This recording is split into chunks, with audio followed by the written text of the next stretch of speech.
અમારી ફઈ અને દીકરીઓનું હાર્દિક સ્વાગત છે। આવો આ સ્નેહ મિલનને યાદગાર બનાવીએ।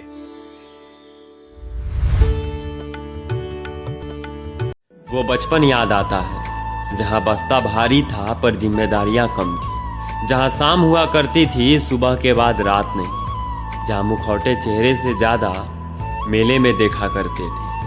वो बचपन याद आता है जहाँ बस कट्टी बोल देने से ही लड़ाई समझा जाता था, जहाँ ख्वाब थे, सवाल थे और बवाल थे, पर हम बहुत खुशहाल थे। वो बचपन याद आता है जो गांव की दहलीज को छोड़ शहर की जवानी में खो गया। वो बचपन याद आता है।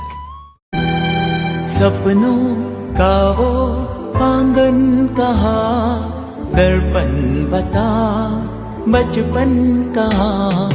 सपनों का वो आंगन कहाँ, दर्पण बता बचपन कहाँ। सीधा सरल था जीवन जहाँ, दर्पण बता बचपन कहाँ। हे यशोदानो लालो मारो, राजा रण छोड़ छे,